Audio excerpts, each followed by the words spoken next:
Bonjour et bienvenue à chacun dans le nom du Seigneur Jésus. Bienvenue à vous qui êtes présents ici dans notre salle à Marcinelle. Bienvenue à vous aussi si vous êtes de passage dans notre église en raison des vacances. Et puis aussi bienvenue à nos internautes qui nous ont rejoints ou qui nous rejoindront plus tard dans la journée, voire dans la semaine. Pour commencer notre culte, je vous cite 2 versets. Notre Dieu est au ciel, il fait tout ce qu'il veut. C'est un verset qui se trouve dans le psaume 115 et c'est le verset 3. Et le suivant, c'est « Car rien n'est impossible à Dieu ». Et ce verset se trouve dans l'évangile de Luc au chapitre 1 et c'est le verset 37. Nous avons un grand Dieu qui est digne de toute notre confiance et c'est ce grand Dieu-là que je vous invite à louer avec un premier chant qui s'intitule « Dans les cieux et sur la terre ». Ceux qui le peuvent et qui le veulent peuvent se mettre debout.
Courbons nos têtes pour la prière.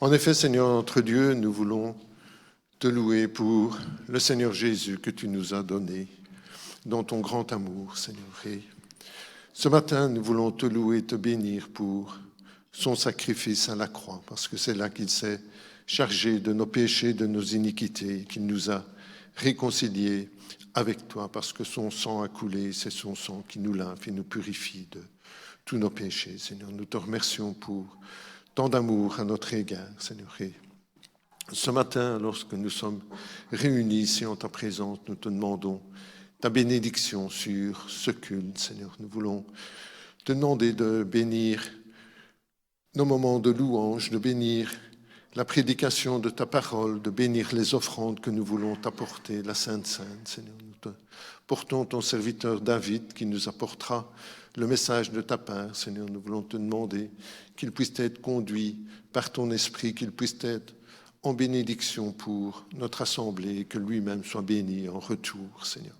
Seigneur, nous te prions pour tous tes serviteurs qui ce matin se lèvent pour annoncer ta parole à ton peuple, pour nourrir leur foi. Seigneur, nous te demandons de bénir tous les chrétiens qui se réunissent à travers le monde. Seigneur, te prions tout particulièrement pour ceux qui sont persécutés pour leur foi. Seigneur, te demandons d'aveugler les autorités qui leur sont hostiles et qu'eux puissent aussi ressentir ta présence et t'apporter un culte, Seigneur, en toute quiétude, Seigneur. Seigneur, nous voulons te prier aussi pour ceux de nos frères et sœurs qui sont empêchés de nous rejoindre. Tu connais les raisons, Seigneur. Nous pensons particulièrement à nos frères et sœurs âgés. Nous te les apportons et te demandons qu'eux aussi puissent ressentir ta présence, Seigneur. Seigneur, nous te remercions pour les enfants qui sont réunis dans les sous-sols avec leurs moniteurs et monitrices pour cette occasion qu'ils ont dès leur jeune âge d'entendre parler de toi, Seigneur. Nous voulons te demander que ta parole fasse son effet dans leur jeune cœur et qu'aucun d'eux ne se perde, Seigneur. Nous te demandons toutes ces grâces au nom du Seigneur Jésus. Amen. Pour poursuivre, je vous inviterai à ouvrir vos Bibles dans le livre des Proverbes, au chapitre 3, et nous lirons les 10 premiers versets.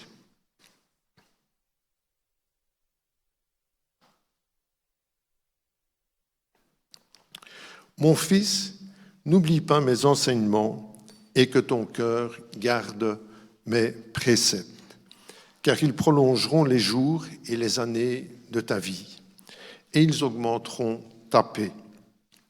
Que la bonté et la fidélité ne t'abandonnent pas. Lis-les à ton cou, écris-les sur les tables de ton cœur. Tu acquerras ainsi de la grâce et une raison saine aux yeux de Dieu et des hommes. Confie-toi en l'Éternel de tout ton cœur et ne t'appuie pas sur ta sagesse. Reconnais-le dans toutes tes voies et il aplanira tes sentiers. Ne sois point sage à tes propres yeux, crains l'Éternel et détourne-toi du mal. Ce sera la santé pour tes muscles et un rafraîchissement pour tes os. Honore l'Éternel avec tes biens et avec les prémices de tout ton revenu. Alors tes greniers seront remplis d'abondance et tes cuves regorgeront de mou. Le chapitre 3 du livre des Proverbes nous invite à placer toute notre confiance en Dieu. Au verset 5 et au verset 6, nous avons lu « Confie-toi en l'Éternel de tout ton cœur et ne t'appuie pas sur ta sagesse. Reconnais-le dans toutes tes voies et il aplanira tes sentiers. » Ce verset ne signifie certainement pas que si je me confie en Dieu, tout va bien aller. Non. Le Seigneur Jésus lui-même dira à ses disciples, « Vous aurez des tribulations dans le monde, mais prenez courage, car j'ai vaincu le monde. » Jean 16, 33. Même dans la souffrance, Dieu est digne de notre confiance et il peut nous remplir de sa paix. Le verset 1. Mon fils, n'oublie pas mes enseignements et que ton cœur garde mes préceptes. Nous enseigne que faire confiance à Dieu, c'est croire en sa parole et lui obéir. Et Jésus dira aussi à ses disciples, « Si vous m'aimez, gardez mes commandements. » Jean 14, 15. Les versets 9 et 10 « Honore l'Éternel avec tes biens et avec les prémices de tout ton revenu. Alors tes greniers seront remplis d'abondance et tes cuves regorgeront de mou. » Faire confiance à Dieu avec nos biens nous assure que nous ne manquerons de rien.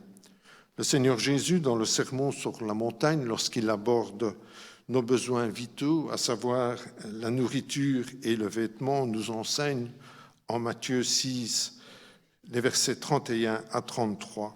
« Ne vous inquiétez donc point et ne dites pas « Que mangerons-nous ? Que boirons-nous ? De quoi serons-nous vêtus ? Car toutes ces choses, ce sont les païens qui les recherchent. Votre Père céleste sait que vous en avez besoin. Cherchez premièrement le royaume de Dieu et toutes ces choses vous seront données par-dessus. » Pour poursuivre notre culte, je vous inviterai à avoir un moment de prière où nous pouvons élever nos voix vers le Seigneur. Faisons-le courtement pour permettre au plus grand nombre de pouvoir prier. Je terminerai par la prière. Oui, Seigneur, notre Dieu, nous voulons te louer et te bénir pour ta fidélité à notre égard, parce que tu connais nos besoins et tu veux y pourvoir, Seigneur. Seigneur, nous voulons te demander, comme tes disciples, d'augmenter notre foi afin que nous puissions aussi te faire confiance, même dans l'adversité, sachant que toute chose concourt au bien de ceux qui t'aiment, Seigneur. Nous voulons te remercier pour toutes ces promesses que tu nous as laissées, Seigneur, et te demander de recevoir nos louanges au nom du Seigneur Jésus. Amen. Pour poursuivre notre culte, je vous inviterai à louer le Seigneur avec le chant « Quel repos ».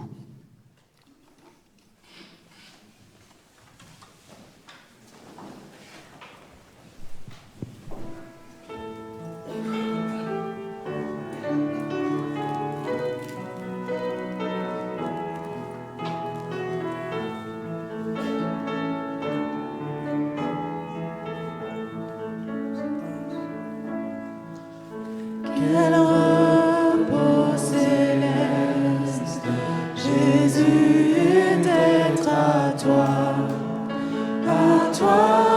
pour la mort et la vie. Dans les jours mauvais, de chanter avec toi, tout est bien.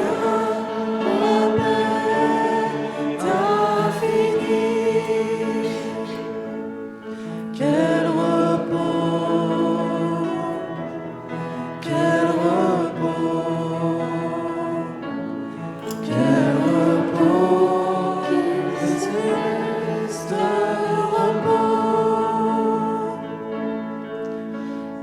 repos.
louanges qui fidèlement nous accompagnent chaque dimanche. Merci aussi à nos techniciens du son et de l'image.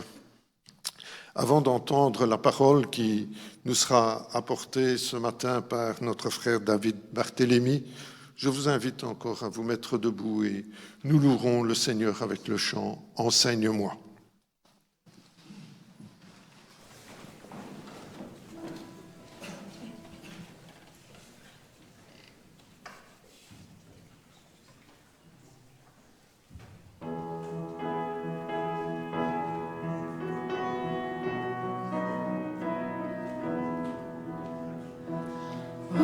Enseigne-moi, Seigneur, enseigne-moi, garde mon faible cœur, enseigne-moi, que dans un chemin droit je marche par la foi, les yeux fixés sur toi. Enseigne-moi, Seigneur, dans la douleur, enseigne-moi, sur la mer en fureur, dirige-moi, et dans la sombre nuit, si ton regard me suit, si ta main me conduit, j'irai sans peur. Par ton esprit, Seigneur, enseigne-moi à vivre à ton honneur où que je sois, jusqu'au bout du chemin, que je reste dans ta main, sois mon constant soutien, enseigne-moi.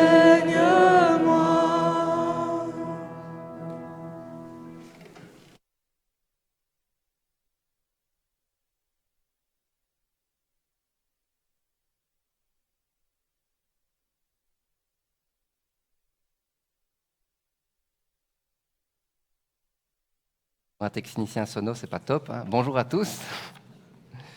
Bienvenue dans la maison du Seigneur. Est-ce que vous m'entendez bien? Ok. Alors, le chant qu'on vient de chanter, il est parfaitement d'actualité avec le message de ce matin. Et comme on le dit souvent, on ne s'est pas concerté. Alors, je m'entends un peu raisonner, Dorian. On ne s'est pas concerté parce que le sujet de ce matin, c'est justement la peur. La peur. Passer de la panique à la foi, c'est le titre de mon message de ce matin. Et c'est quelque chose que nous allons pouvoir voir aujourd'hui dans la parole dans Matthieu 8. Nous verrons après le verset, vous pouvez déjà ouvrir en Matthieu. Alors, pourquoi je parle de ça? Bien parce qu'on a tous peur. Moi, particulièrement ces derniers temps, j'ai eu peur de pas mal de choses, et ces derniers temps, même ces derniers mois, avec la montée de la technologie, par exemple. Je ne sais pas vous, moi, la montée de la technologie, ça m'inquiète. Je vois l'intelligence artificielle qui évolue, qui devient plus douée, plus rapide, plus performante. Je vois des métiers disparaître. Je vois des métiers où on pensait ne jamais disparaître.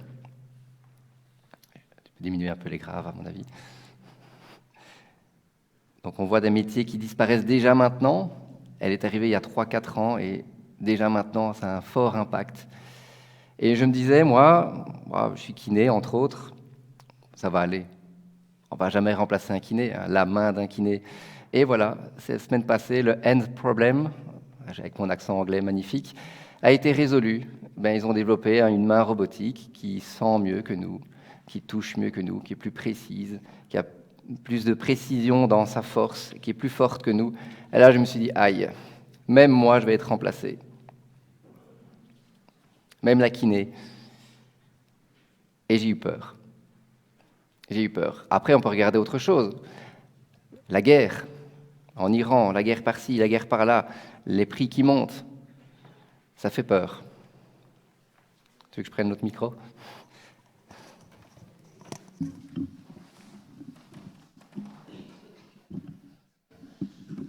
Est-ce que vous m'entendez mieux ? Alors, je ne vais pas le laisser pendre autour de mon cou. Oups. C'est du direct pour ceux qui sont sur Internet. Et donc, les guerres, en Iran et autres, il y en a un peu partout pour l'instant, ça fait peur aussi. Voilà. Et donc, ça fait peur pour l'avenir. On se dit, qu'est-ce qui va nous arriver ? Et j'ai eu cette réaction, Seigneur, qu'attends-tu pour revenir ? Pourquoi est-ce que tu n'es pas déjà revenu ? Est-ce que tu te soucies de nous quand on voit tout ce qui se passe ? Les choses sont devenues terribles, fais donc quelque chose. Alors, j'ai regroupé, je n'ai pas pensé ça d'un coup, c'est au fur et à mesure des mois, des choses qui passent par la tête, je ne les ai pas criées, mais c'est passé dans mon esprit. Et un soir, j'ai eu une angoisse un peu plus importante. Et là, j'ai fait ce que j'aurais dû faire depuis plus longtemps, j'ai remis mon sort, ma vie entre ses mains, entre les mains du Seigneur. Et durant tout ce passage où j'ai eu peur et le moment où j'ai vraiment remis ma peur entre les mains du Seigneur, j'ai eu ce passage à cœur. Matthieu 8, à partir du verset 23 jusqu'au verset 27, c'est le passage où les disciples sont dans la barque, la tempête monte et Jésus dort. Nous allons le voir dans un instant. Et j'ai voulu parler de ça parce que la peur, on la connaît tous. Un jour ou l'autre, on est confronté à une tempête. Tout peut bien se passer. On vit, le travail est tranquille, bon patron, la femme, la famille, tout va bien. Et puis après, une nouvelle, un appel, un diagnostic, un conflit, une perte, une incertitude, etc., etc. Et donc, on pourrait se poser la question, est-ce que j'aurai des tempêtes dans ma vie ? Avec ce que je viens de dire, vous savez que c'est oui, on va en avoir. Donc la vraie question n'est pas est-ce que j'aurai des tempêtes, mais la vraie question est que ferai-je quand la tempête arrivera ? Est-ce que je me laisserai diriger par elle ? Est-ce que je me laisserai submerger par cette tempête ? Eh bien, nous allons voir. Nous allons voir ce matin comment les disciples, eux, ont réagi par rapport à cette tempête. Et surtout, comment Jésus répond. Comment Jésus répond lorsque nous traversons des tempêtes. Vous pouvez déjà ouvrir le passage, Matthieu 8, versets 23-27. Le contexte historique, je l'ai fait très court parce que ce n'est pas ultra important pour ce passage, mais juste avant ce passage, Jésus est à Capernaum. Il a guéri plein de gens. Il a guéri la belle-mère de Pierre, puis on lui a amené plein de malades, vraiment beaucoup, des personnes tourmentées aussi. Et Jésus les guérit, les libère et il restaure. La foule devient tellement énorme qu'à un moment, Jésus a fini de prêcher, il est temps de partir, mais il y a la mer derrière, eh bien, on décide de traverser la mer avec les disciples pour aller de l'autre côté. Et c'est là que notre passage commence, en Matthieu 8. Je vous invite à prendre la parole. Matthieu 8, verset 23. Jésus, donc il monta dans la barque et ses disciples le suivirent. Soudain, il s'éleva sur le lac une si grande tempête que la barque était recouverte par les vagues. Et lui, Jésus, il dormait. Les disciples s'approchèrent et le réveillèrent en disant « Seigneur, sauve-nous, nous allons mourir. » Il leur dit « Pourquoi êtes-vous si craintifs, hommes de peu de foi ?» Alors il se leva, menaça les vents du lac, et il y eut un grand calme. Ces hommes furent très étonnés et dirent « Quel genre d'homme est-ce ? Même les vents et la mer lui obéissent. » Et je rajoute en Marc 4, verset 38, « Maître, nous allons mourir, cela ne te fait-il donc rien ?» Prions. Seigneur Jésus, merci parce que, oui, nous allons traverser des tempêtes. Oui, nous en avons déjà traversé et tu as toujours été là. Ce matin, nous voulons encore nous souvenir de ta présence dans nos vies, de ta présence lorsque nous traversons ces tempêtes, que tu puisses vraiment ouvrir nos cœurs et nous rappeler, encore une fois, ta parole qui dit que tu es auprès de nous à chaque instant, Seigneur. Pose ta main sur nous, ouvre nos cœurs, nos intelligences, Seigneur, que nous puissions repartir avec plus de toi ce matin, plus de certitude quant à ton plan pour nous, Père. Amen. Alors, je voudrais relever 4 choses de ce passage. C'est un texte narratif, donc ça va suivre. 4 choses que je vais relever durant le passage. La première, c'est que la tempête est réelle et elle peut arriver très vite. Comme j'ai dit tout à l'heure, tout roule et puis d'un coup, un appel et la tempête commence. Ce qui me frappe dans ce texte, c'est justement la rapidité de cette tempête. Tout allait bien, tout roulait. Ils étaient dans la barque, euphoriques, on a guéri plein de gens, c'était chouette. Et tout d'un coup, le vent se lève et les flots sont énormes. La barque vacille dans tous les sens, il y a de l'eau qui rentre dans la barque, ils ont très peur, c'est le chaos. Et pour les gens de cette région, normalement, ce n'est pas étonnant. Alors là, c'est l'explication théorique. Le lac de Galilée est situé très bas par rapport au niveau de la mer, et les vents froids qui descendent des montagnes entrent en collision avec l'air chaud, ce qui provoque, avec l'air chaud et l'humidité du lac, des résultats, des tempêtes très violentes, très rapides. Donc c'est normalement connu, et ça ne doit pas être surprenant pour eux. D'ailleurs, il y a un nom pour ces vents, c'est les charquias. Voilà, comme ça c'est l'information. Mais ici, ce qui est frappant, c'est que oui, c'est connu, mais ce sont des pêcheurs expérimentés à la base dans cette barque. Et eux, qui ont déjà vu des tempêtes, qui connaissaient ce lac, sont surpris et jugent la situation désespérée. De quoi faire peur. Eh bien, ça peut être pareil dans nos vies. Parfois, tout est stable, comme je l'ai dit tout à l'heure. La famille va bien, le travail va bien, la santé va bien. Et puis, comme je l'ai dit tout à l'heure, un appel, une nouvelle et tout bascule. Notre monde s'écroule et on se sent un peu comme dans cette barque. On connaît des fois, on a déjà eu des remous avec madame, avec monsieur, etc. Ça secoue un peu, on a l'habitude. Mais là, tout d'un coup, c'est plus secoué. C'est vraiment flippant. On a l'impression qu'on va couler, que c'est la fin. On est couvert par les flots. Et la tempête, dans le texte ici, empêche de voir où aller. Les disciples ne savent plus dans quelle direction ils doivent ramer, en quelque sorte. Ça empêche de se diriger, ça enlève la maîtrise. On ne sait plus quoi faire, on perd nos repères. Et souvent, dans ces moments-là, une question remonte. Est-ce que Jésus est aux commandes ? Est-ce que, tout simplement, est-ce qu'il est là ? Ou nous a-t-il pas abandonnés ? On pourrait se dire aussi, si Jésus était là, ce ne serait pas le chaos. Pourquoi permet-il cela ? Mais premier point que je voulais relever, et on va continuer après, c'est que la tempête est une réalité de la vie chrétienne. Bien qu'on puisse penser que Jésus n'est pas là, c'est une réalité de la vie chrétienne. Dans le texte, on voit que Jésus est dans la barque. Être chrétien n'empêche pas de vivre des tempêtes. Et être pas chrétien n'empêche pas non plus. Ils en vivent aussi, des différentes. Le point 2 que je voudrais relever, c'est que la peur nous pousse à croire que Jésus ne fait rien. Elle nous pousse à croire que le fait qu'il dorme et qu'il s'en fiche. Et c'est exactement ce que les disciples vivent. Jésus est dans la barque, mais il dort. Alors c'est humain, hein. On se dit, pendant que je suis en train de couler, Jésus ne fait rien. Pendant qu'on est en train de couler, Jésus il dort. Pendant que je suis en train de souffrir, Jésus ne réagit pas. Il se tait, il n'intervient pas en tout cas. Est-ce qu'il s'en fiche ? Marc, lui, dans l'évangéliste, le reformule sans détour. « Maître, nous allons mourir, cela ne te fait-il donc rien ?» Reformulé, tu t'en fiches, on est en train de mourir. Ça peut nous passer par la tête. On pourrait penser comme ça, dans le fond de notre cœur, par moment. « Seigneur, tu vois ce que je traverse depuis des mois, des années, des décennies, et tu ne fais rien. Est-ce que tu dors ?» Imaginons un peu la situation imaginaire. La banque m'appelle.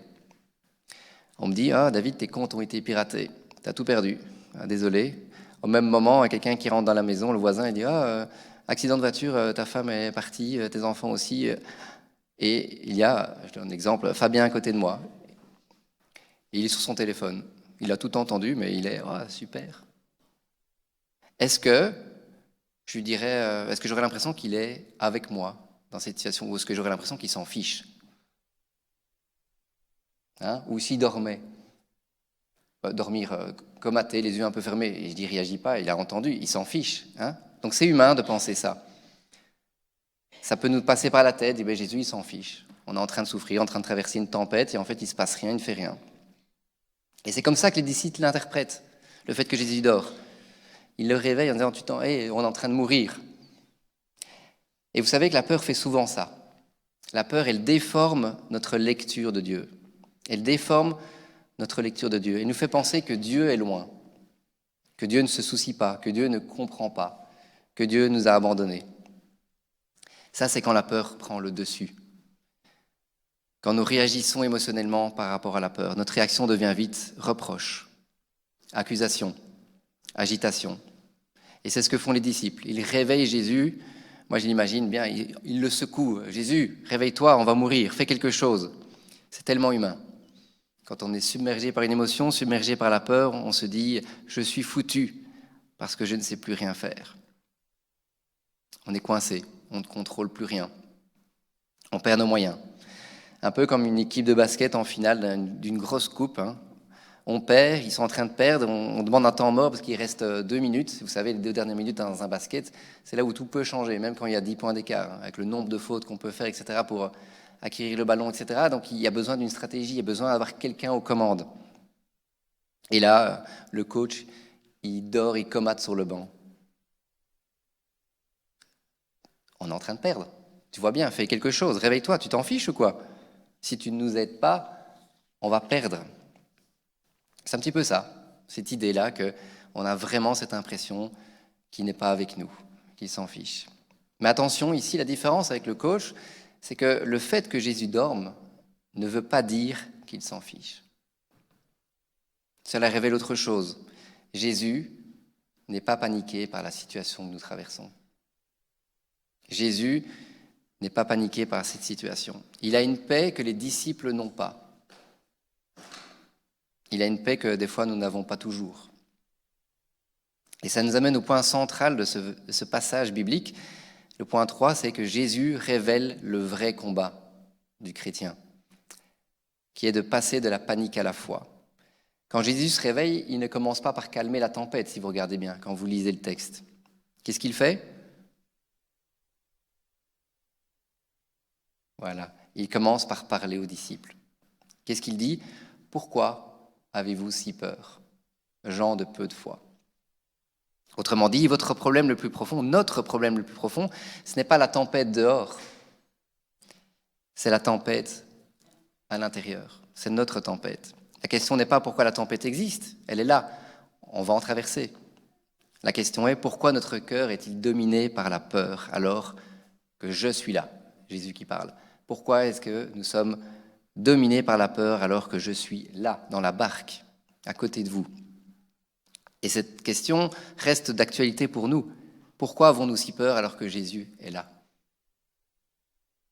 Peur de l'avenir, peur des guerres, peur de la technologie, comme je dis tout à l'heure, peur de manquer, peur de perdre, peur d'être seul, peur de ne pas être à la hauteur, peur pour nos enfants, alors que Jésus est là. La peur, souvent, c'est quoi ? C'est une appréhension d'un futur totalement hypothétique.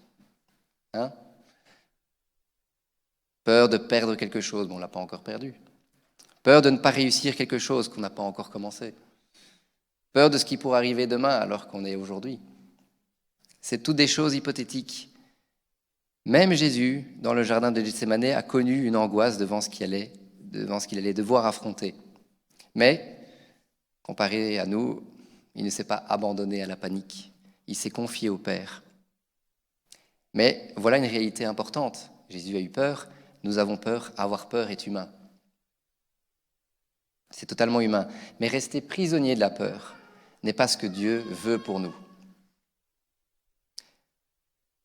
La différence entre peur et foi, si je panique, est-ce que ça change les circonstances de ma vie ? Non, ça les aggrave souvent. Si je m'agite, est-ce que ça me donne le contrôle ? Non. Si je reproche à Dieu, est-ce que ça me rapproche de lui ? Parfois non, souvent non. Ça peut. Ça dépend comment on le formule, si on regarde Job. En revanche, la foi change tout. La foi ne dit pas « il n'y aura pas de tempête ». La foi ne dit pas « il n'y a même pas de tempête, tout va bien, tout roule ». Non, la foi, elle est réaliste. La foi, elle dit « tu vis des tempêtes, mais je suis là. Je sais, je comprends, c'est dur, mais tu n'es pas seul. Nous ne sommes pas seuls. » Oui, Dieu permet des tempêtes aussi pour fortifier notre foi, pour nous apprendre qui il est, pour nous amener à dépendre de lui pleinement. Un jour, peut-être qu'on pourra proclamer, comme le psalmiste dans le psaume 23, verset 4, « Même quand je marche dans la vallée de l'ombre de la mort, je ne crains aucun mal, car tu es avec moi. » Il faut savoir le dire, quand on se rend compte qu'on est en train de traverser une grosse tempête, qu'on est dans une barque qui est prête à se retourner avec l'eau qui monte et qu'il y a des trous dans la barque, on peut imaginer vraiment un truc catastrophique. Est-ce que je pourrais me dire dans la barque, je ne crains aucun mal, car tu es avec moi ? Ça demande de la foi. Souvent, on se dirait « je suis foutu car je ne sais plus rien faire. Je suis au milieu de nulle part, je n'aurai pas assez de force pour nager pendant des heures et puis je vais couler. » Eh bien, c'est faux. « Je suis foutu car je ne sais plus rien faire », c'est une phrase complètement fausse. Parce que quand moi, je ne sais plus rien faire, Dieu peut agir. Même si Dieu ne change pas immédiatement la tempête, qui nous permet de la traverser et que ça dure, il peut changer mon cœur, me soutenir, me guider et me porter. Alors la phrase, c'est « je suis foutu si je me repose sur mes propres forces et non celles de Dieu ». Mais si je me repose sur Dieu, alors la phrase est complètement fausse. Je ne suis pas foutu, j'ai Dieu dans mon cœur. Ce qui nous mène au point 4 qui est « Jésus montre sa puissance ». Il est le Seigneur au-dessus des tempêtes. Jésus, après avoir repris les disciples, il se lève et il parle aux éléments. Qu'est-ce qui se passe? La tempête obéit. C'est quand même surprenant. Quand on le lit, nous, c'est surprenant comme ça. Si vous avez vu The Chosen, la série qui montre un peu, qui intensifie un petit peu l'évangile pour se rendre un peu plus compte, waouh, c'est une tempête. C'est un orage, c'est de l'eau, la pluie. Jésus parle et la tempête obéit. Ça nous rappelle qui est Jésus. Des fois, on peut oublier parce qu'il est là avec les disciples, il guérit plein de gens, il est un ami pour les disciples. Il multiplie les pains, les disciples trouvent ça génial, c'est vrai. Mais là, il parle et fait obéir la tempête. Ça nous rappelle que Jésus n'est pas seulement un maître qui enseigne, il n'est pas seulement un rabbi éloquent, il n'est pas un faiseur de miracles, il est le Seigneur de la création. Il est le Seigneur au-dessus des cieux, il est celui qui a autorité. Et la réaction des disciples est logique, ils sont saisis d'étonnement. Qui est donc cet homme pour que même les vents et la mer lui obéissent? Qui est-il donc? Autrement dit, on pensait connaître Jésus, mais là on découvre qu'il est plus grand que ce qu'on imaginait. Alors, qu'est-ce que ça change dans nos vies? J'ai tiré 3 applications, il y en a d'autres. Dans la tempête, apprenons à ne pas nourrir des reproches. Mais tournons-nous, j'ai du mal à le dire, mais tournons nos yeux vers le Seigneur, vers Jésus-Christ avec confiance. Je le dis pour moi aussi, je parle en vous, mais c'est nous. Les disciples, eux, se sont tournés vers Jésus, certes, mais ils se sont tournés vers lui avec accusation. Ça ne te fait rien? Tu ne te soucies pas de nous? Nous allons mourir. Ce sont les mots des disciples. À la place des reproches, apprenons à dire, par exemple, « Seigneur, j'ai peur. J'ai très peur. » Seigneur est prêt à écouter ce que nous ressentons. Aide-moi. Je ne comprends pas pourquoi, mais je choisis de te faire confiance. Un peu comme quand Jésus descend de la montagne après la transfiguration, on parle qu'il y a un enfant possédé, etc. Puis il y a quelqu'un qui vient près de lui qui dit que sa fille est morte. Et Jésus lui dit « Crois seulement ». Et l'homme lui répond « Viens au secours de ma foi ». Oui, des fois, on ne sait pas maîtriser notre peur, on a du mal. On peut se mettre à genoux et dire « Seigneur, viens au secours de ma foi ». Une phrase toute simple, c'est court, mais tellement intense. Ce passage, c'est dans Marc 9, 24. J'ai lu dans le livre de Peter Scazzero, le titre c'est « Les chemins d'une spiritualité émotionnellement saine ». Alors, désolé pour ceux qui l'ont lu, c'est dans mes souvenirs que j'ai écrit le principe. C'est en Amérique, dans une région d'Amérique où il fait très froid, c'était à l'époque avec les chevaux et tout, il y avait des blizzards tellement importants que les gens, pour aller à l'étable ou pour aller aux toilettes à l'extérieur, ils revenaient plus dans la maison, ils mouraient. On n'y voyait plus rien, ils se perdaient, ils ne retrouvaient plus la maison. Et donc ce qu'ils faisaient, ou je ne sais pas s'ils le font encore, mais dans cette région, ils accrochent une corde de leur porte à l'étable, à la toilette, etc. Pourquoi? Parce que quand ils sortent, au moins, ils suivent la ligne de vie, un peu comme en montagne. Eh bien, ça peut nous arriver aussi, nous, dans nos tempêtes, de ne pas se retrouver, de ne pas savoir dans quelle direction aller. On a l'impression de tourner en rond, on a l'impression qu'on va mourir. Eh bien, nous, cette ligne de vie, cette corde qui nous mène à la porte d'entrée de notre maison, eh bien, c'est Jésus-Christ.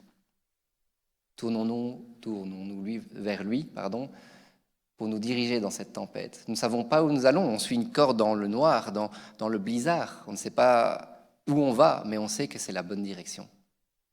Jésus est la bonne direction pour notre vie. Il nous mènera à bon port. Seigneur, viens au secours de ma foi. Application numéro 1. La deuxième, c'est la paix en Christ. Ça, c'est difficile, ne dépend pas des circonstances. Jésus dort, non pas parce qu'il est indifférent, mais parce qu'il est en paix. Et il nous appelle à une paix semblable. Il nous appelle à une paix semblable.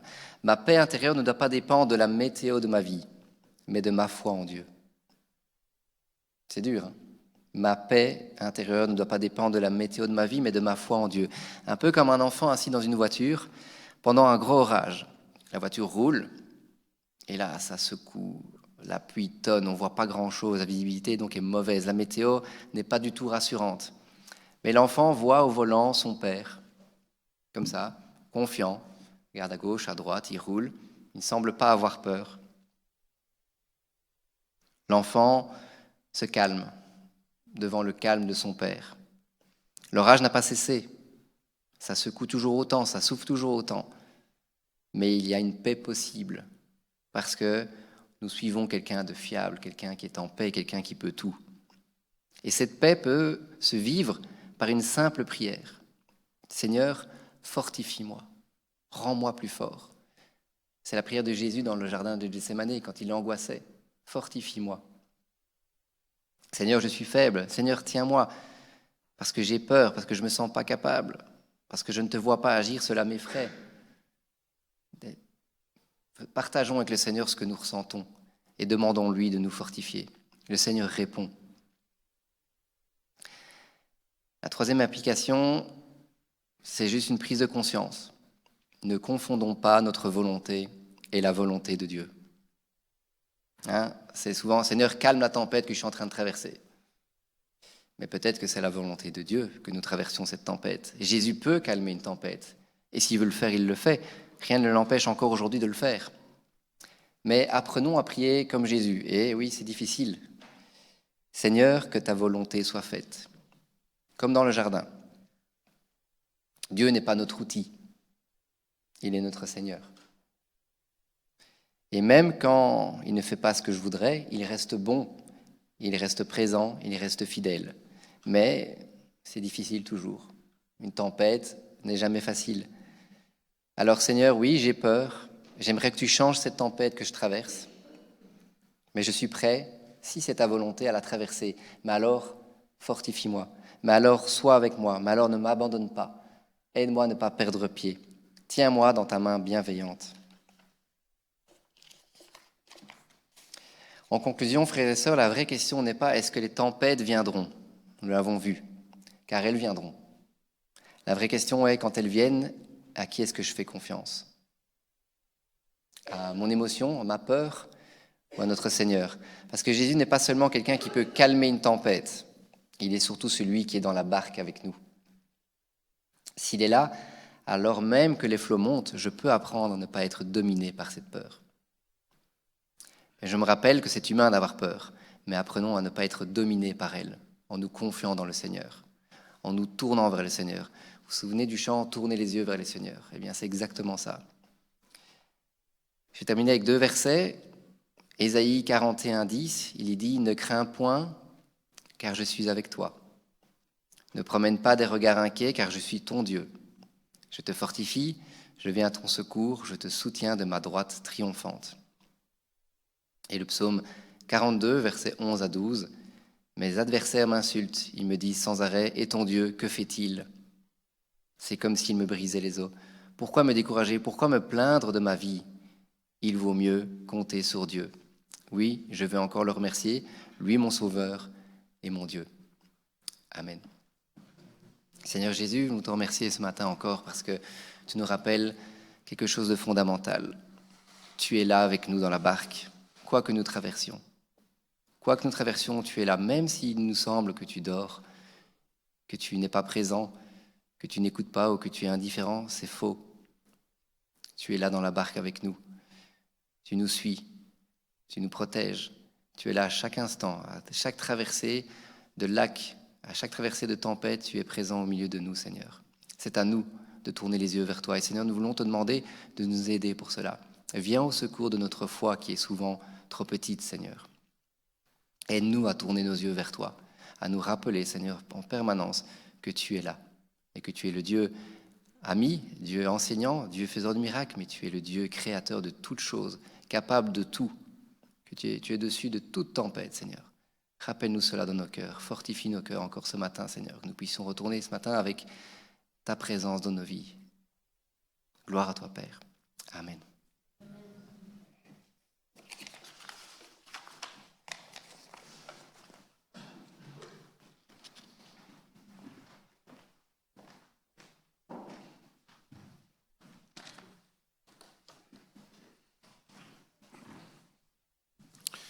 Merci David pour ce message que tu nous as apporté de la part du Seigneur ce matin. Que le Seigneur par son esprit nous aide à le mettre en pratique et à nous en souvenir lorsque nous traverserons les tempêtes de la vie. Pour poursuivre notre culte et avant de partager la Sainte Seine, je vous invite à vous mettre debout et nous louerons le Seigneur avec le chant « À l'agneau sur son trône ».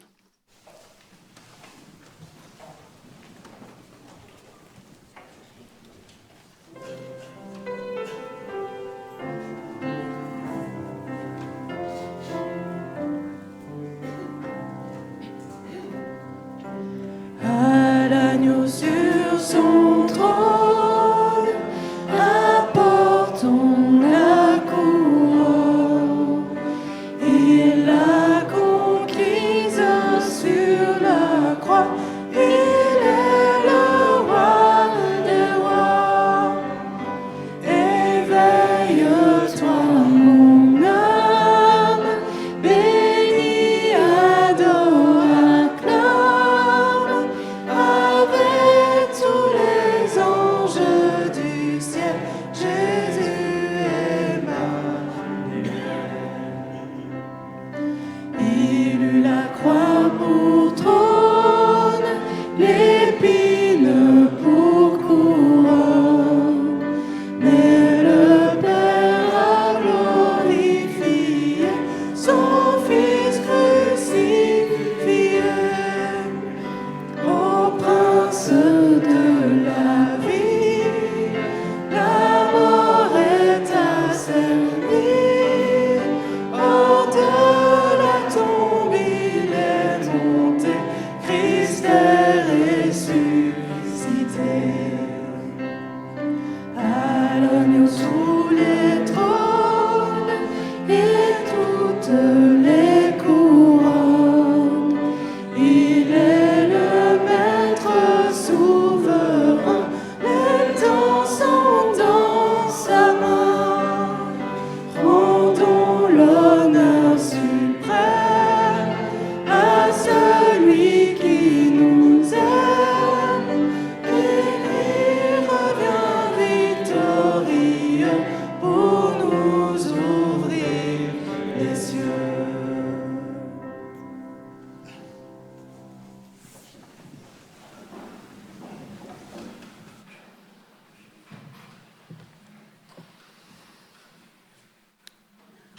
À la croix, le Seigneur Jésus est mort pour nous rapprocher de Dieu.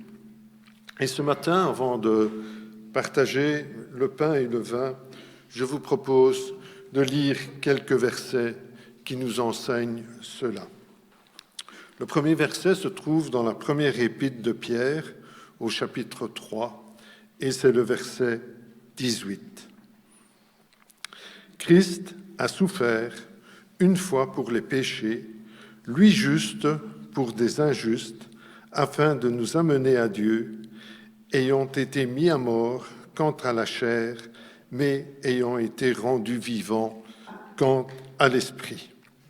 Le second se trouve dans l'Épître aux Éphésiens, au chapitre 2, c'est le verset 13. Maintenant, en Jésus-Christ, vous qui étiez jadis éloignés, vous avez été rapprochés par le sang de Christ. 2 Corinthiens 5, 21. Celui qui n'a point connu le péché, il a fait devenir péché pour nous, afin que nous devenions en lui justice de Dieu. En Marc 10, au verset 45, Car le Fils de l'homme est venu, non pour être servi, mais pour servir et donner sa vie comme la rançon de plusieurs. Et pour terminer, dans 1 Pierre, au chapitre 2, et c'est le verset 24, « Lui qui a porté lui-même nos péchés en son corps sur le bois, afin que, morts au péché, nous vivions par la justice, lui par les meurtrissures duquel vous avez été guéris. » Avant de partager le pain et le vin, je vous inviterai à un moment de recueillement silencieux.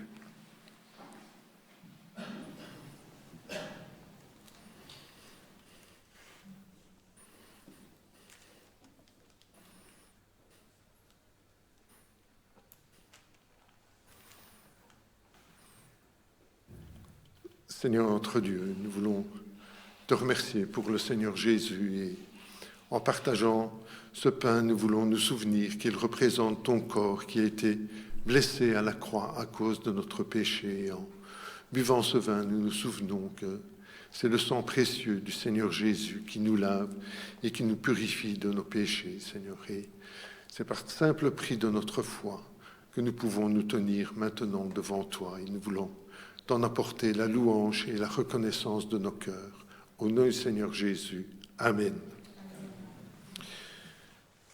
Si vous avez reconnu le Seigneur Jésus comme votre Sauveur et votre Seigneur, si vous l'avez manifesté publiquement en passant par les eaux du baptême, nous vous invitons à prendre le pain et le vin avec nous ce matin. Si vous êtes de passage dans notre communauté et pour autant que vous soyez en ordre avec votre communauté, nous vous invitons aussi à la table du Seigneur. Si toutefois vous n'avez jamais participé à ce repas, nous vous invitons à avoir un entretien avec le pasteur ou les anciens, car ce repas n'est pas n'importe quel repas, mais le repas institué par le Seigneur lui-même. Les frères et sœurs qui participent à la Sainte Seine voudront bien se lever et je demanderai à Nunzio, à David, à Sacha, à Philippe, à Marc et à Salomon de me rejoindre pour la distribution du pain et du vin.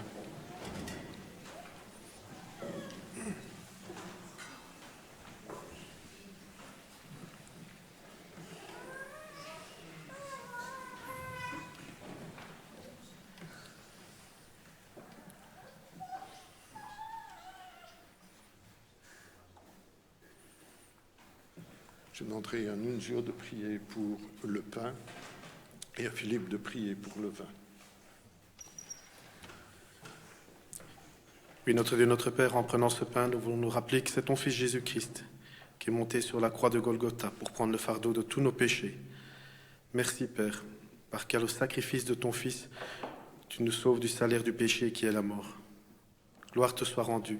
Tu as manifesté ton amour pour chacun de nous. Merci encore, Seigneur, pour ce cadeau inestimable que tu as fait. Dans le nom de Jésus, nous te remercions. Amen.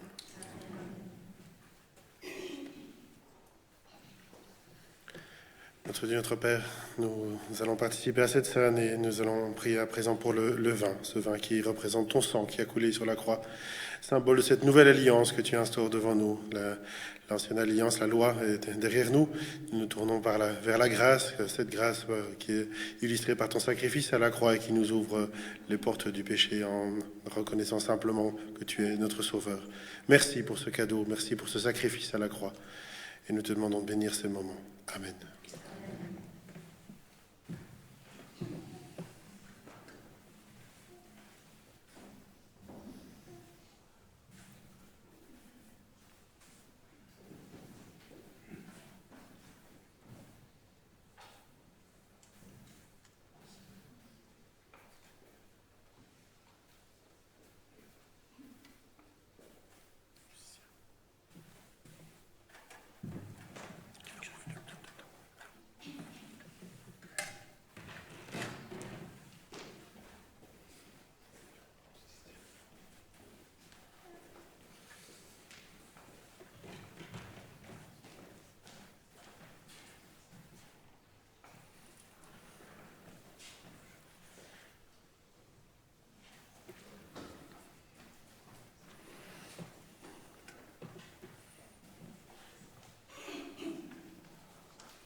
Pendant qu'ils mangeaient, Jésus prit du pain et après avoir rendu grâce, il le rompit et le leur donna en disant « Prenez, ceci est mon corps ». Il prit ensuite une coupe et après avoir rendu grâce, il la leur donna et ils en burent tous. Il leur dit « Ceci est mon sang, le sang de l'alliance qui est répandu pour plusieurs. Je vous le dis en vérité, je ne boirai plus jamais du fruit de la vigne jusqu'au jour où je le boirai nouveau dans le royaume de Dieu. »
Notre frère Sacha clôturera ce moment par la prière.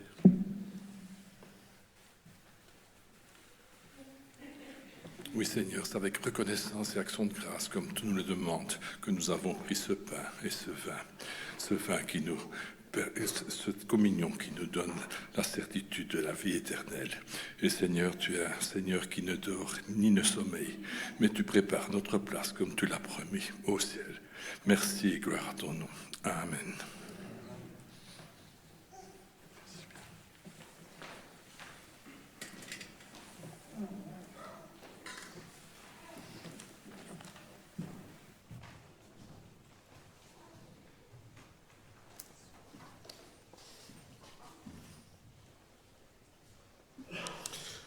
Pendant que nous louons le Seigneur avec nos offrandes, je vous inviterai à vous mettre debout et nous chanterons Hosanna.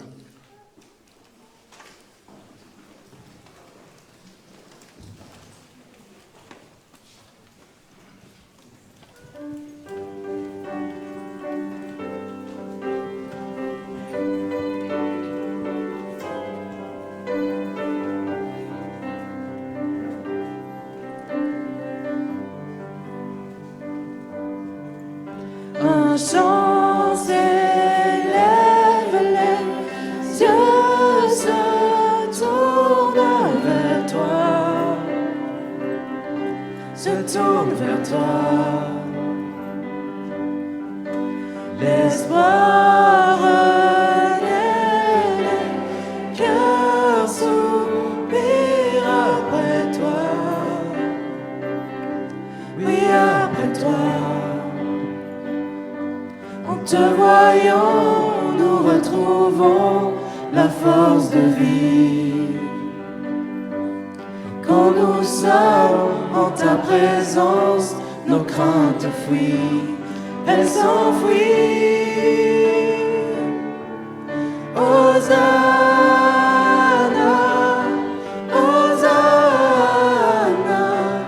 tu es le roi, le sauveur, à toi la gloire et l'honneur. Hosanna, Hosanna, nous t'accueillons parmi nous, sois le bienvenu, oh Jésus. Entends le son des cœurs qui reviennent à toi,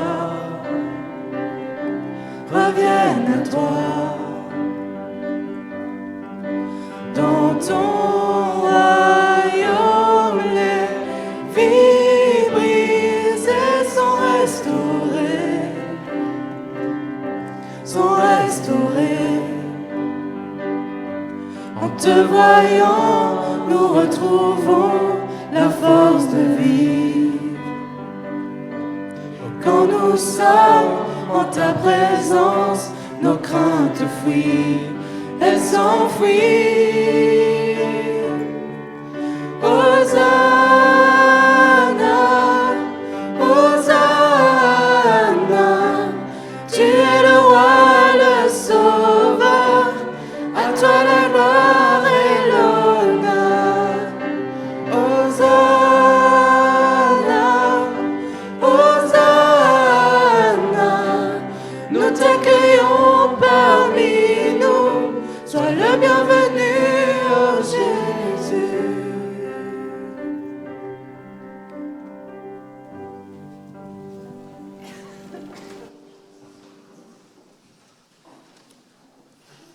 Notre frère Marc présentera l'offrande au Seigneur. Père Céleste, nous te remercions, Seigneur, pour cette offrande qui font partie de notre culte, Seigneur. Père Céleste, nous te remercions aussi, Seigneur, parce que nous vivons dans un pays où il ne manque de rien. Nous avons cette liberté, Seigneur.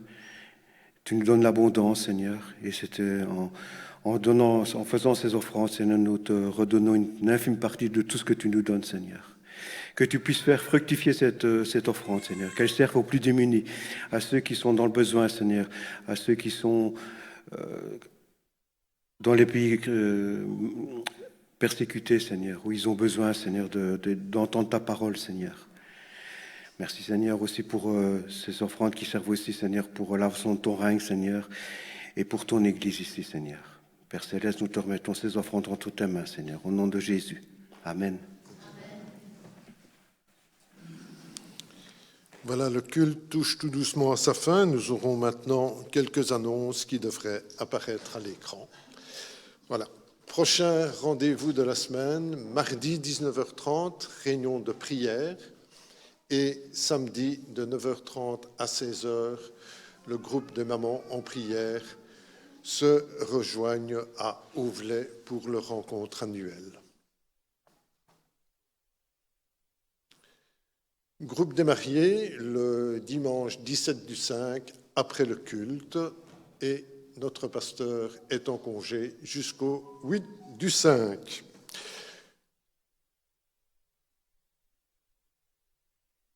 Voilà, quelques sites intéressants que je vous laisse découvrir à l'écran. Et cet après-midi, à 14h30, Jaco nous invite à aller nous promener au parc de la Dodane, au parc de Marimont, pardon. Ceux qui le souhaitent, et si vous avez pris votre pique-nique, vous pouvez le prendre dans les sous-sols. Sinon, rendez-vous à 14h30 au parc de Marimont. Voilà, le culte est terminé. Je vous invite à vous mettre debout et nous entendrons un dernier chant, Ébloui.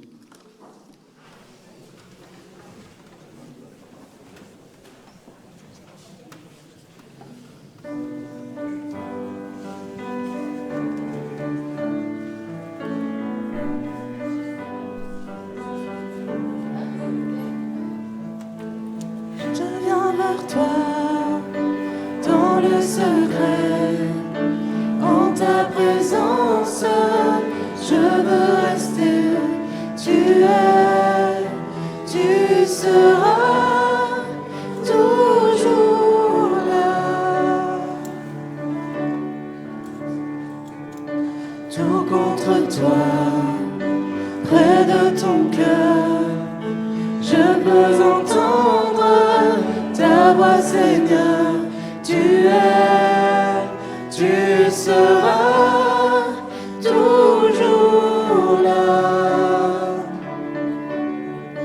Ébloui devant toi, Éternel,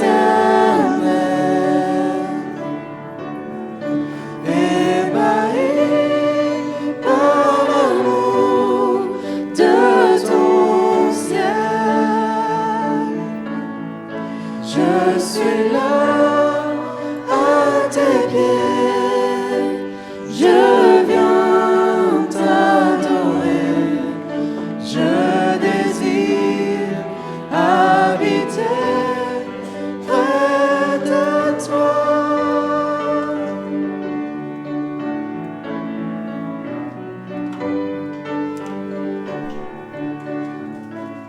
Je vois ton bras, je sens ta main, tu me protèges, tu me soutiens, tu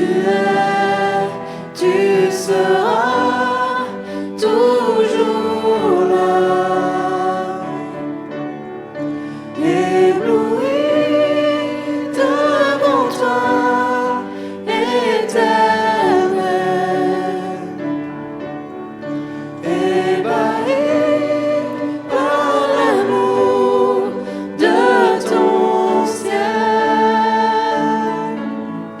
Je suis là à tes pieds, je viens t'adorer, je désire habiter près de toi.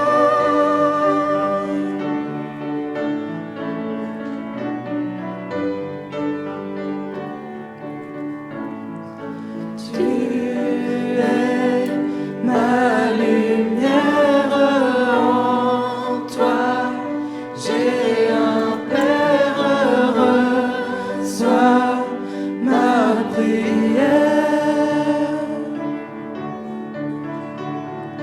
Tu es ma lumière, en toi j'ai un Père heureux, sois ma prière. Ébloui devant toi, Éternel, ébahi par l'amour de ton ciel. Je suis là